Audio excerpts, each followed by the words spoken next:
Hello, everyone. Welcome to the Morning Positive Podcast, where I'm gonna be sharing some positive information with you guys on this beautiful morning. I hope you guys are having a wonderful day.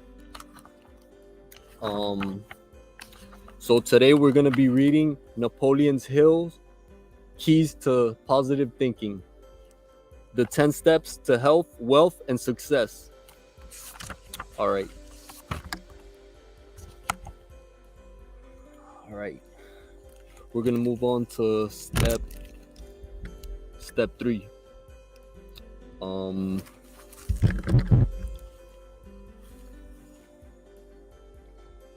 all right. Step 3. Live the golden rule. Do unto others as you would have them do unto you. Conversely, do not do unto others what you would not have them do unto you. This familiar and seemingly simple step has tremendous merit. Sometimes living the golden rule means you must stand up for others, be their guardian, protector, and advocate. Martin Niemöller, a Protestant leader of resistance to Nazi tyranny, knew that truth. Speaking to post-war audiences, Niemöller would say, "The Nazis came for the communists and I didn't speak up because I was not a communist. Then they came for the Jews and I did not speak up because I was not a Jew. Then they came for the trade unionists and I didn't speak up because I was not a trade unionist. Then they came for the Catholics and I was a Protestant, so I didn't speak. Then they came for me. By that time, there were no one to speak up for anymore. Yes, do unto others as you would have them do unto you. Consistently look for the good in everyone and in every circumstance. In dealings with your family, friends, and business associates, be a good finder, not a fault finder. Give help, praise, and encouragement instead of criticism, blame, or revenge. Walk the extra mile to help someone. The PMA concept is that the little difference that makes the big difference as to whether a person is happy, unhappy, or miserable, is whether his attitude towards himself and others is positive or negative. For example, the surest way to find happiness for yourself is to devote your thoughts, energies, and activities toward making others happy in little things daily. You can make yourself unhappy or miserable by thinking only in terms of yourself and not the reactions of others to what you do or don't do, say or don't say. Lloyd C. Douglas' book, The Magnificent Obsession, points out that when you bring happiness to someone else, it will return to you many times over if you do it without boastfulness or looking for personal rewards. Big Jim Daniel knows the power of being happy. Before he arrived in 1976 at RMI, a producer of titanium, the company was in deep trouble. Since then, as the new president, Mr. Daniel has turned things around. How did he do it? Not with computers, not with consultants, not with MBAs, but with a positive mental attitude. Big Jim learned the names of all 700 employees at RMI. When you meet a man without a smile, give him one of yours. Reads the sign hanging on the wall. Big Jim is giving out smiles all the time as he cruises the plant floor in his electric cart, joking with workers. Believe it or not, for a big dumb football player, he was captain of the Cleveland Browns in 1945. I have a philosophy: do unto others as you would have them do unto you. Mr. Daniel's philosophy works. RMI's sales are up, productivity is up, morale is up, and Mr. Daniel is a happy man. Share a portion of what you have. In sharing with others, you give away a portion of yourself, but that which remains with you multiplies and grows. At the same time, you are challenging others to a higher, more creative way of life. By helping others, you have in turn helped yourself, and together you have set in motion a chain reaction of goodwill and positive mental attitude. So we're going to move on to the next page now. Of what you actually see happening in your mind's eye. If it will help Find a symbolic picture that will help you visualize what you are going to do. Now go and do it.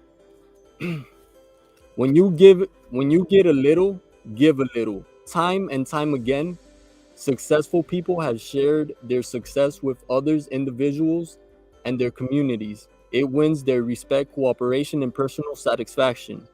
Terry Evanson was very successful in a series of business ventures. One way he shared his success was by starting a scholarship program for bright but poor students.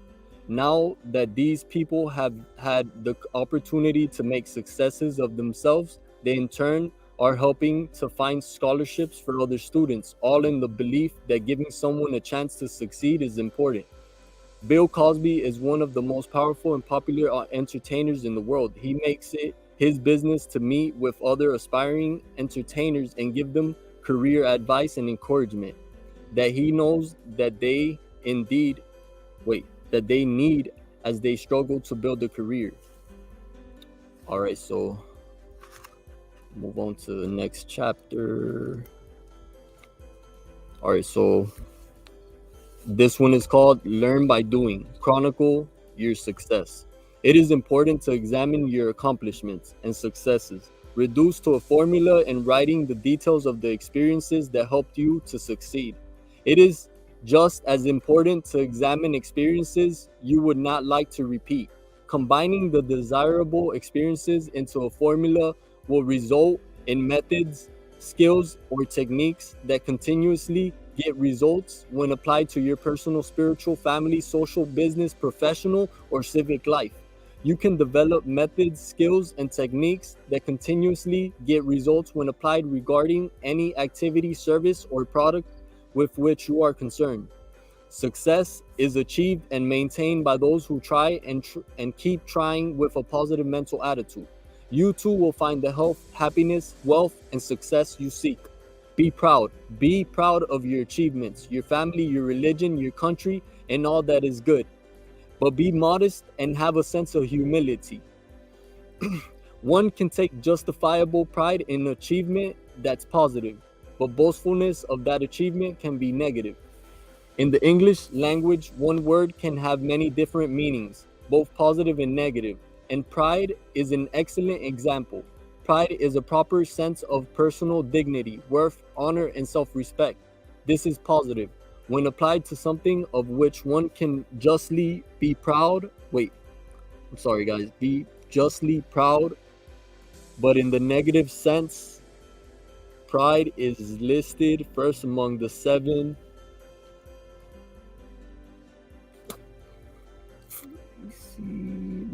deadly sins. Proverbs 16-18 says, pride goes before destruction and a haughty spirit before a fall. Negative pride is an undue sense of one's own superiority, inordinate self-esteem, conceit. In fact, the synonyms for pride in a negative sense are arrogance, haughtiness, insolence, overbearingness, superciliousness, disdain.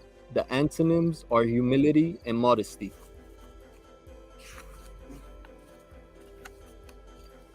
What the fuck he had to come through here for? Weird motherfucker.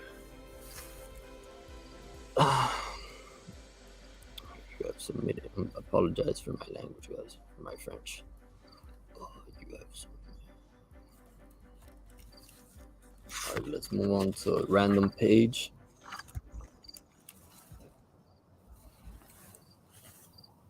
Hey. Alright, step 6. Form a habit of tolerance.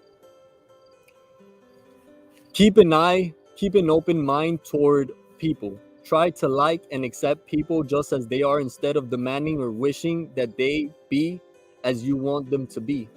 Look for the good in others and learn to like people. Many years ago, Napoleon Hill wrote the following essay on intolerance.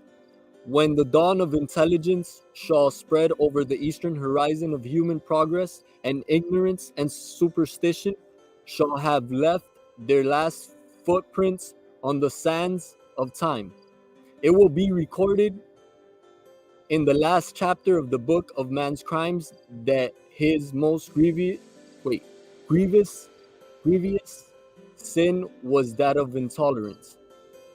The bitterest intolerance grows out of religious, racial, and economic prejudices and differences of opinion.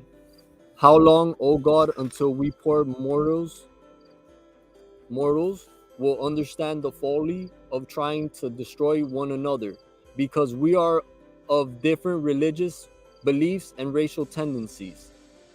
Our allotted time on this earth is but a fleeting moment. Like a candle, we are lighted, shine for a moment, and flicker out. Why can we not learn to so live during this brief earthly visit that when the great caravan called death draws up and announces this visit completed, we will be ready to fold our tents and silently follow out into the great unknown without fear and trembling? I am hoping that I will find no Jews or Gentiles or Catholics or Protestants, Germans, Englishmen, or Frenchmen when I shall have crossed the bar to the other side. I am hoping that I will find there only human souls, brothers and sisters, all unmarked by race, creed, or color. For I shall want to be done with intolerance so I may rest in peace throughout eternity. Love and affection generate the mental and physical environment in which positive mental attitude can flourish. Every day, do a good deed. It's good advice for Boy Scouts and it's good advice for us. This is a true story. There was a New England high school student who was an excellent gymnast. He has in wait. He was en route to a championship meet. As he drove over a certain bridge, he noticed a gap in the railing. He stopped and saw a truck in the river below. The accident had just happened. The truck was still sinking and the driver was struggling to get out. The high school youth took off only his shoes, then dived into the swirling waters below. The truck driver, panicky, couldn't open the door. The high schooler motioned to the driver to roll the window down, for the truck was almost completely submerged. The driver did roll the window down, and the youth, from his years of training and experience, used every muscle and ounce of strength to pull out the driver from the truck. He pulled the driver to the surface and swam to the shore, saved the trucker's life. The gymnast never did show up for the state meet that night, but it didn't matter, for school officials had barred him from the competition anyhow because he had long hair. The moral: don't judge a man's character by the length of his hair. Acts of human kindness condition you and others for the growth of positive mental attitude to be happy, make others happy. Learn by doing, from a habit of tolerance. The secret of accepting people for what they are is to act as if you do already. Think of one person you have trouble accepting and write that person's name below. Now ask yourself, if I did accept that person just as he or she is, how would I behave? What would I actually do? Visualize your answer in concrete terms, then do it. Most people let their feelings master them. They assume they cannot behave lovingly toward someone or tolerantly or whatever until they have first conjured up the correct feeling of love or tolerance or whatever. This is backward. Your new understanding of a positive mental attitude now equips you to realize that you can master your feelings. You can choose to act as though you were feeling whatever you want to feel. The intriguing aspect to this is that the feelings come trotting along obediently afterward. All right, here's step 8. Use your power of prayer. You may be uncertain about the existence of God or even convinced that he does not exist, but it will only take a little optimistic experimenting to make you a believer in the power of prayer. It doesn't matter what name you give to the higher power to which you pray, even if it is simply the universe. As long as you admit that the entire world is set up according to an orderly process, you can see this process in the fact that the sun rises, the oaks grow from acorns, not from apple seeds, and that the planets, sun, and stars move through the vast emptiness of space in a regular and predictable pattern. Once you acknowledge the order of the world, you will see that it can be understood. and thus changed by acting within its rules. Prayer is the process by which you acknowledge your place within that order and begin to prepare yourself to change it. If you acknowledge God and His benevolence, so much the better, but even if you doubt it, and that doubt will not last long, you will still prepare yourself for achievement through prayer. When you pray, have faith and believe in that which you ask for. In every storm that either frowns or falls, what an asylum has a soul in prayer. Our Bishop User preached. Assurance we have assurance that we shall be heard in what we pray, because we pray to that God that heareth prayer, and is the reward of all that come unto him. Believe that the Almighty wants to hear all that is on your mind. No matter how small or big a matter it may seem, our prayer and God's mercy are like two buckets in a well. While the one ascends, the other descends. Prayer is a shield to the soul, a sacrifice to God, and a scourge for Satan. All right, we must also remember that no can be an answer to a prayer. Pray to thee, Father, which is in secret, and thee, Father, which seeth in secret, shall reward thee openly. All right, time spent on the knees in prayer will do more to remedy heart strain and nerve worry than anything else.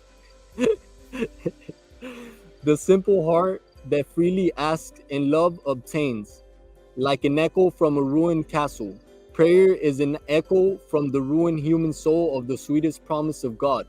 Reaching deep within yourself as you do when you pray is what opens the storehouse of infinity to you. You can and you will receive direction from God. Call it insight if you must, but the truth is the same. When someone once asked Henry Drummond how one can know the will of God, Drummond opened his Bible and read these directions from the flyleaf. First, pray. Second, think. Third, talk to the wise people, but don't regard their judgment as final. Fourth, beware of putting forth of your own will, but don't be too afraid of it. God never unnecessarily thwarts a man's nature and liking. It is a mistake to think that his will is always in the line of the disagreeable.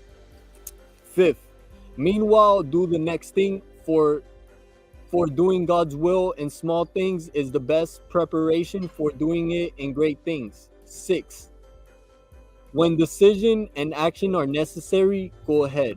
Seventh, you will probably not find out until afterward, perhaps long afterward, that you have been led at all.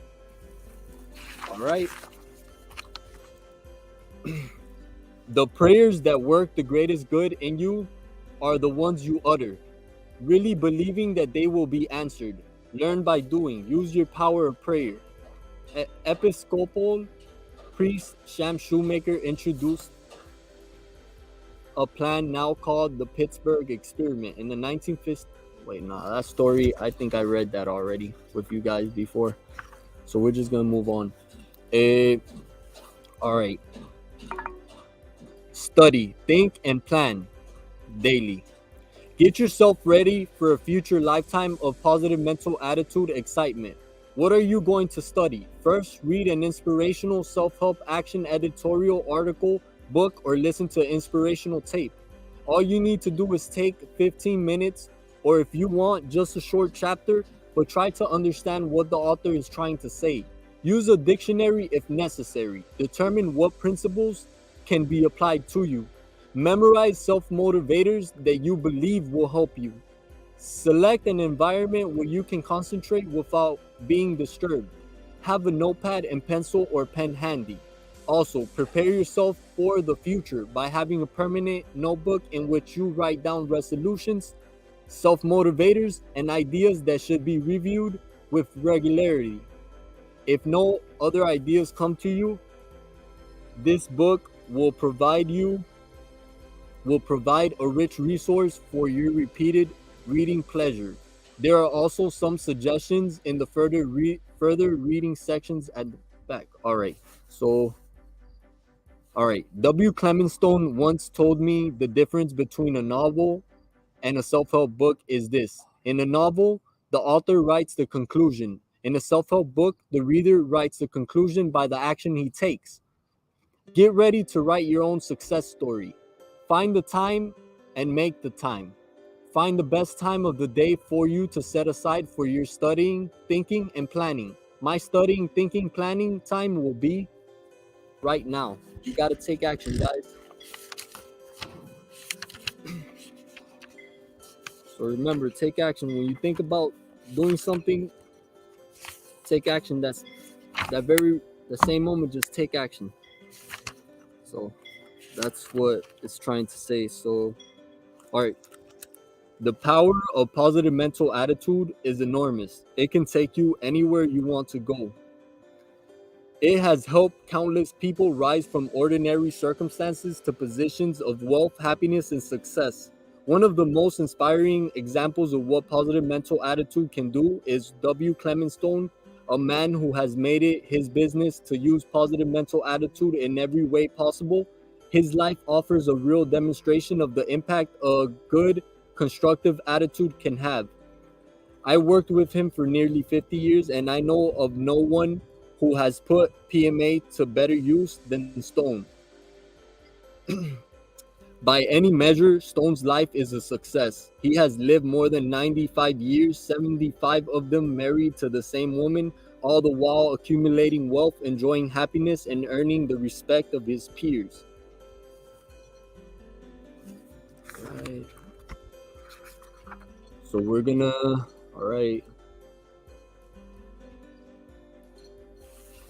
It isn't always easy to meet a negative experience with a positive thoughts and actions. That's why Stone has always made use of the self-motivators, those catchy thoughts that you can recall instantly to add fire to your positive mental attitude. Here are some of the Stone's personal self-motivators.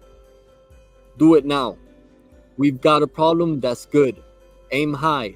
With every adversity, there is a seed of equivalent or greater benefit for those who have positive mental attitude. Success is achieved and maintained by those who try and keep trying with positive mental attitude. Notice that each of these self-motivators is emphatic.